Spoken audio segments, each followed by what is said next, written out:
I believe that the government is working towards resolving the issue. I believe that with our meeting with the parties in opposition in the parliament, that they're also aware of the difficulty and they're also working towards a resolution of the problem. And therefore, I hope by the next time I'm in Guyana, that matter will have been resolved. In August, Justice Roxanne George was sworn in to act as Chancellor after Justice Yonette Cummins, who has been in the role since 2017, proceeded on vacation leave. Justice Navindra Singh was also appointed to act as Chief Justice during that period. Guyana has not had a confirmed Chancellor since Justice Bernard's departure in 2005, and no substantive Chief Justice for over a decade. Tiana Cole reporting for the HGP Nightly News. The Canadian High Commissioner to Guyana has reaffirmed his country's commitment to supporting Guyana in the ongoing territorial controversy with neighboring Venezuela. The ambassador noted the importance of regional stability, one which fosters a conducive business climate. Antonio Day is on the story. Canada's High Commissioner to Guyana has reaffirmed his country's commitment to Guyana amidst the ongoing border row with neighboring Venezuela. During an exclusive interview with Nightly News on Thursday, Ambassador Sebastian Segon said his country has already indicated its position where a country's territorial integrity must be respected. Said that Canada has been on record for being supportive of Guyana's sovereignty. We've been very clear about it. The other thing we've been very clear about as well is that the matter, the controversy, is before the International Court of Justice, and that's where it must be resolved. Ambassador Segon noted the importance of regional stability and necessity for a conducive business climate. The important aspect of that, when you look at it from a business perspective, is this having a final decision, having stability, a clear sense of the sovereignty. That also brings stability to the business environment. Ambassador Segon is adamant that a sense of peace and civility must prevail when the territorial controversy is conciliated before the ICJ. For many Canadian businesses, but also businesses from other countries, what they do want is a business environment that is predictable, a business environment that is transparent, and a business environment that is stable. The International Court of Justice, ICJ, has ruled that it has the jurisdiction over the case and ordered Venezuela to refrain from actions that could alter the status quo. Venezuela has rejected the ICJ's authority and continues to maintain its claim. The court is expected to examine written submissions from both Guyana and Venezuela in early as 2026 before moving toward a decision. Antonio Day reporting for the HGP Nightly News. On HGP Nightly News, we tell you now that the Carter Center is calling on all political parties that contested Guyana's recent general and regional elections to submit their post-election campaign finance reports to the Guyana Elections Commission as required by law. According to the Carter Center, under the Representation of the People's Act, parties are mandated to provide financial disclosures within 35 days of the declaration of results. Now that the official results have been published in the official gazette on September 16, the deadline for submission to the Chief Election Officer is imminent. The Carter Center encourages all parties to comply with this reporting requirement as a step toward fostering a culture of transparency and accountability, the statement read. The center also announced that it will address campaign finance reform in its final election observation report, which is expected to include recommendations aimed at improving oversight, disclosure, and enforcement mechanisms. The government will now move to crack down on online gambling and betting shops. Stronger regulation and higher taxes are coming. More details in this report. Guyana's sitting Vice President Barra JAGDEO has put the gambling industry on notice that the government will soon impose tougher regulations and higher taxes in response to what he calls a growing social crisis caused by gambling on demand.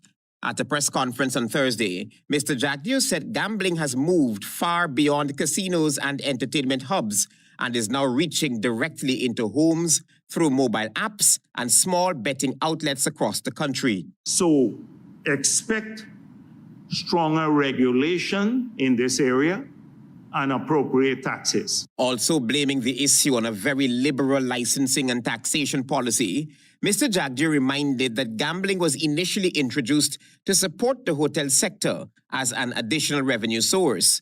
At the time, casino licenses were granted under strict conditions. However, that framework has dramatically shifted. JAGDEO pointed out that hundreds of small betting operations now function nationwide, many linked to digital platforms that allow round-the-clock wagering. The moment when you have 400 or 500 outlets in every village across the country and it's run on an app, it's creating a major social problem. Government, according to the Vice President, can no longer turn a blind eye. Expect changes because it's destroying people's. If they want to gamble, they can go to the appropriate unit, leave their hometown and travel, etc. Not sit down in their home all day and use up the children's money or their income. If you want it, you can continue doing that, but you'd have to pay the appropriate taxes. Travis Chase, HGP Nightly News. This is the HGP Nightly News. Stay with us. There is more news ahead. Planning a cleanup? We can help. Sevon's Waste Management skip bins can be provided for home renovation projects, yard cleanup, or construction project. It's simple. Step 1, give us a call. Step 2, we put down the bin. Step 3, load it up with all of your junk. Step 4, we take it away. That's simple. Bins are also available in various sizes, so there is no job that is too big or too small. Call Sevon's Waste Management today at 218-1455. Make home yours every day with GOV'T. Everything you want. Make home yours anytime with GOV'T. Oh yeah, yeah, yeah, yeah. Ooh, oh, oh. Get value for your money. Ooh, oh, oh. GOV'T have the best quality. Home is what you make it. Best prices and good credit. Oh, GOV'T have it all. Home is what you make it. Top brands, you're sure to get it all. GOV'T have it all. GOV'T has what you need to make home yours. You can get it all with easy payment plans using GOV'T's Ready Finance. GOV'T, make home yours.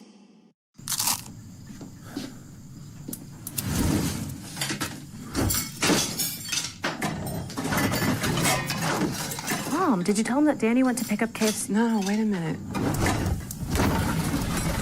Are we really not going to tell him we already have KFC? A tasty dinner shouldn't be that complicated. Crunch the routine and order a delicious KFC bucket for the best price. KFC, it's finger-licking good. Granny, what are you doing on the right of way? Like you're saying that the sunshine stretched your legs. Sunshine?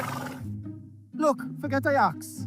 You know you're not supposed to be on the right of way, Granny. But I am digging, building, burning, or planting. No horsing wrong, no horse riding, or nothing for doing horses. But Sunshine? But you and Sunshine get out of the right of way. Sunshine, I'll be glad. Good.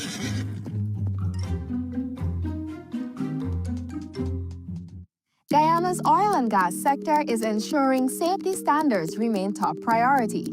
Modern technology such as thermal imaging systems, real-time monitoring, and reporting of environmental discharges of FPSOs has been implemented to reduce risks. Hands-on training in health and safety is intensifying, strengthening environmental sustainability both onshore and offshore. Since oil production started offshore, long-term investments have opened doors for Guyanese, shaping the industry and local economy for generations to come.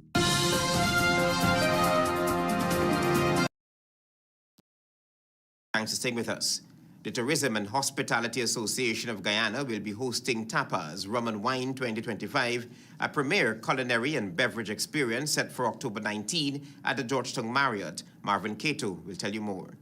The government, seeing that type of response from the stakeholders in the tourism and hospitality sector, we're more than that willing to come on board. That was Minister of Tourism, Industry and Commerce, Susan Rodriguez, who is integrally involved in boosting the upcoming event.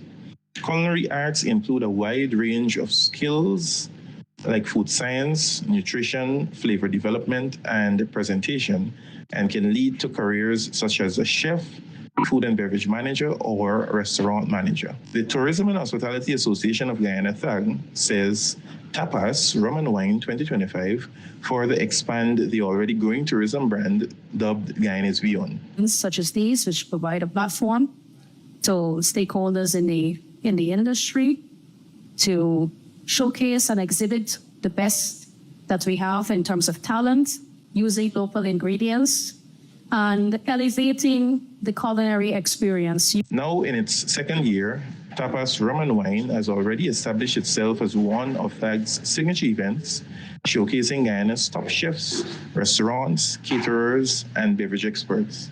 According to organizers, patrons will be in for a treat. I want to emphasize that TAG of itself as an organization is formed with direct competitors. But we believe in partnership. Sunday evening will feature an array of innovative tapas creations, premium rum and wine pairings, and signature cocktails, highlighting the creativity. This year's lineup includes some of Guyana's most recognized culinary and beverage at a cost of just $12,000, which includes event access and 6 chits for tapas. We believe in collaboration because that is the way we will grow this market, this culinary tourism market, and it will benefit all of us. The goal of Tapas Rum and Wine is to encourage innovation and excellence among local chefs, and that goes into every dish and pour. Marvin Cato reporting for HGP Nightly News. Day 3 of the Bishop's High School Student Conference focused on career guidance and personal development. You'll hear more in this story. At the conference, legal professionals engage students on what it truly takes to succeed in study and practice of law. One speaker emphasized the importance of understanding core concepts in law, urging students to build a solid foundation rather than memorizing facts. To have a fundamental understanding of any concept, of anything you want to do in the law or in any area of your life is important, because then you're able to take that thing and it's going to be like putty or Play-Doh in your hands, where you're able to form it, use it, understand it. Attorney at law Eden Corbin, a criminal practitioner, shared advice grounded in discipline and preparation. 1, manage your time. 2, prepare. A good lawyer is always prepared. New attorney at law Nia Williams encouraged her peers to embrace opportunities with purpose. Know your passion. Know why you want to do law, even if it's money related. Focus on the reason that you are there, and it's going to ground you throughout your entire journey. Meanwhile, Aaron St. Hill, another law student, spoke about the values of critical thinking. Being confident in who you are and what you stand for will take you so far. If you're speaking, if you're asserting your position, always remember to be respectful and be humble. Other legal stakeholders encourage students to stay committed and protect their mental health while pursuing their goals. And this might sound cliche to some, but read doggedly. I mean, like excessively. Go after it. The day also features several career rooms called Messiahs, each focusing on getting your own job, the future in the past, financial literacy, opportunities in medicine and biomedical engineering, aviation job opportunities, and preparing to make a difference beyond high school. As the Bishop's High School Student Conference continued, students gained not only career guidance but also life lessons on purpose, preparation, and perseverance from those already shaping the world beyond the classroom. Meanwhile, co-chairs of the conference planning committee, Joanne Davis-Balls and Janice Davis-Street, lauded the planning team and the presenters for their dedication. They emphasized that the new mentoring sessions would enhance students' experience and deepen their understandings of various career paths. The conference concluded on Friday. Jada June reported for HGP Nightly News. Thank you, Jada. Stay tuned for your regional news. Live the island dream. It's your chance to be one of over 100 winners in the Island Dream promotion. Win your share of more than $1 million in cash and prizes. Plus 2 all-inclusive weekend staycations for 2. And that's not all. Score coolers packed with Buster, Turbo, Altitude, and Viva. Just buy any can or bottle of Turbo, Buster, Altitude, or Viva. Find the code starting with BB. Then visit at Buster Guyana or Turbo_Caribbean on IG or Facebook for details. Live the island dream, get money. Live the island dream.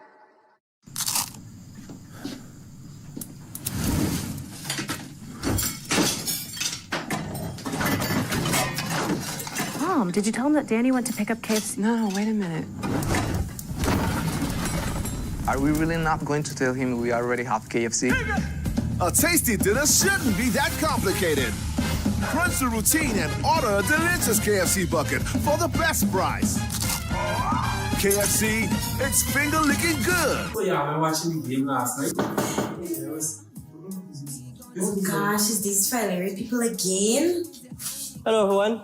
Hello. I'm with the Ministry of Health, here to distribute our annual Filaria tablets. So wait, because every year you have to share these tablets? Why so often? That's a very good question. Filaria is spread in mosquitoes, and the worm can live inside you for many years. Taking a tablet once is not enough to stop them. That's why the program provides them every year to break the cycle of transmission. So how come people still get Bigfoot and Goody after taking this pills? Yeah. The Bigfoot and the Goody is not caused by the tablets. It's the disease itself. See, filaria, it actually damages the lymphatic system over time, which causes scrotal swelling and Bigfoot. The pills actually prevent that by stopping the worms before they cause permanent damage. Oh. So it's really about all of us? Not just one person? Exactly. By each person taking their dose, we move closer to eliminating filaria from Guyana. Alright, well, we'll take ours today. Yeah, I think that's the right thing to do. We'll take ours. Remember, everyone in your household needs to take the tablet too. That's how we protect families and our whole community. We are talking about filaria gonna get knocked out. GKO. Hey, stop, I don't feel I don't go away when y'all don't eat me food, you know. Y'all got fair wash your place because I did my nails.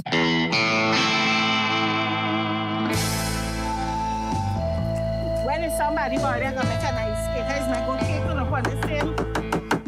Bladam, I got a call from the people in the community and they said you are disturbing the peace. You're smelling up the place and you're doing something, but your food always seems to smell good. Peppies, you get the best on these things. These things just make you cook good. I want these things and I'll carry them for evidence. I love all of you. Peppies, we put the pep back into your kitchen. And you.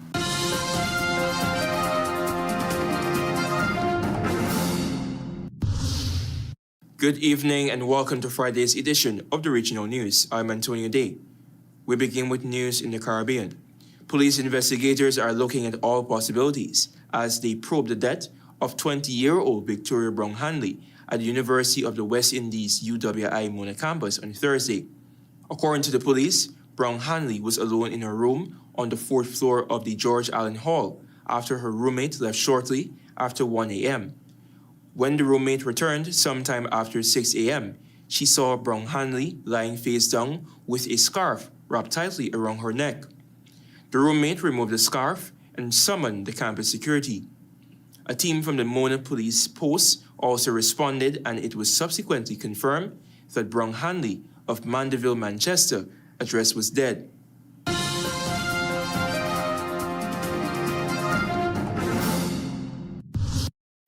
Turning attention to news in Trinidad and Tobago, as TNT and the wider Caribbean await an official response to reports that 2 nationals were among 6 people killed in a United States kinetic strike off Venezuela's coast, Prime Minister Kama Persad-Becesar and Defense Minister Wayne Sturge avoided questions from the media on the matter on Thursday. Persad-Becesar attended the Coronelli's distribution ceremony prior to at the Diplomatic Center in St. Anne's, accompanied by several cabinet colleagues, including Public Utilities Minister Barry Padarat and Agriculture Minister Ravi Rataran. After the ceremony, the Prime Minister briefly mentioned she was heading to a virtual CARICOM meeting before a cabinet session for the budget debate, while Sturge left through a side door, ignoring reporters' questions. Residents of the North Coast fishing village of Las Cuevas, including family and friends, identified 2 locals, Chad Charpo Joseph and Richie Samaru, as being among those killed when the vessel was struck on Tuesday. The U.S. government has not released evidence to support its claim that the targeted vessel was engaged in narcotics trafficking. On Tuesday, U.S. President Donald Trump said that the strike has killed 6 quote-unquote narco-terrorists, claiming intelligence confirmed the vessel was trafficking narcotics and that it was associated with illicit narco-terrorist networks.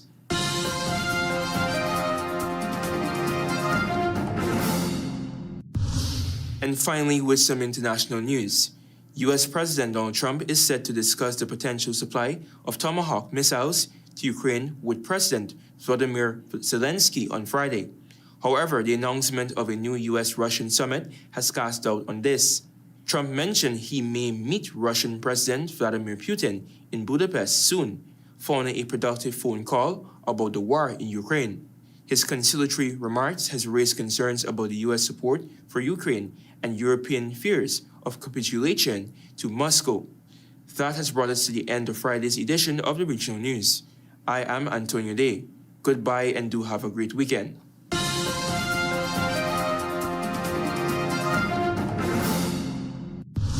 Delvin Neblet is up next with HGP's Sports Pulse.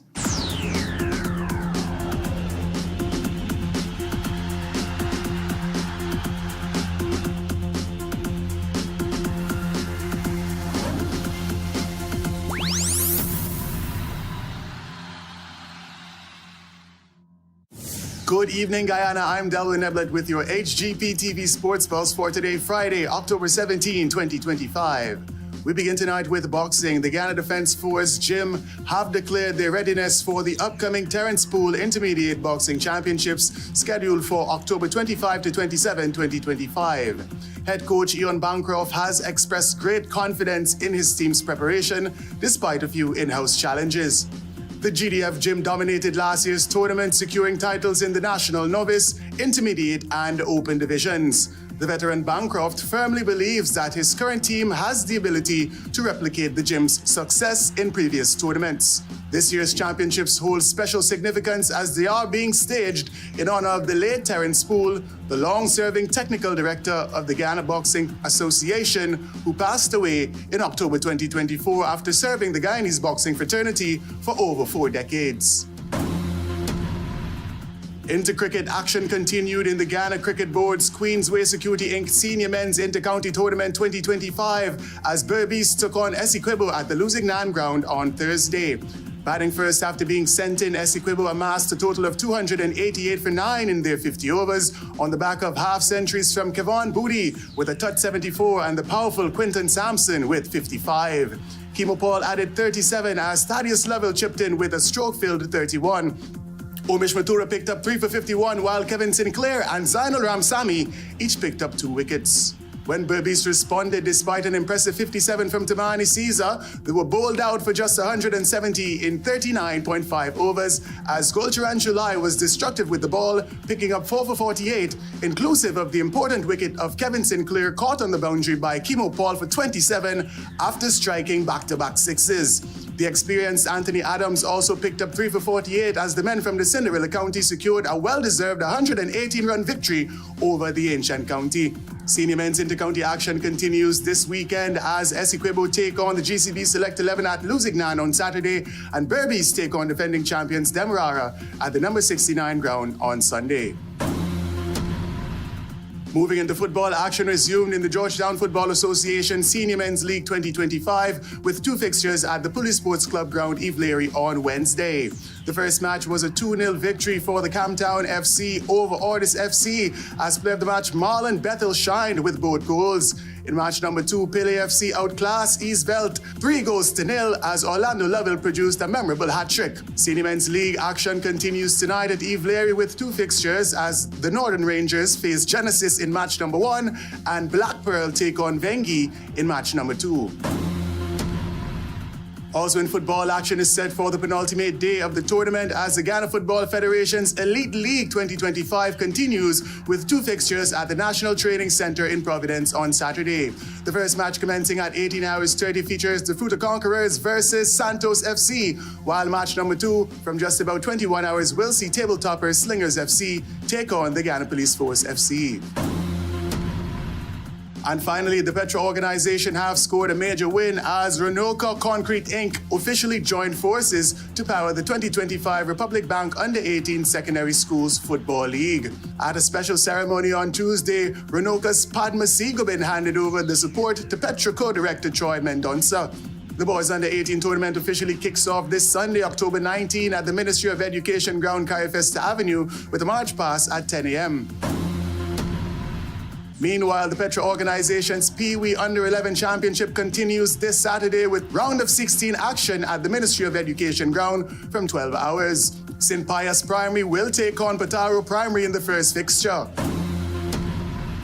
Round of 16 action also continues in the Ghana Football Federation's Blue Water Shipping Under-15 Girls National Secondary School Championship with 6 fixtures at the National Training Center in Providence on Sunday. Commencing at 10 hours, the first match will feature Westminster Secondary versus Marian Academy. That's it for this edition of the HGP TV Sports Pulse. I'm Delwyn Neblett reminding you to stay in the game. JAGDEO instructs GRA and the police to probe gold smuggling links. He's putting cat to watch milk, according to sources. Sought turned for more than US $50 million CHATEAU MARGOT Mall, World Trade Center, Georgetown, to connect local businesses to global markets. Government to crack down on online gambling, betting shops. Stronger regulations coming, says Bar JAGDEO. And in sport, PETRA organization secures major win. Partners with RONOCA Concrete Incorporated. Those are our major headlines. For these stories and more, please go to our website. It's www.hgptv.com. I'm Travis Chase. Thanks for watching. Goodbye.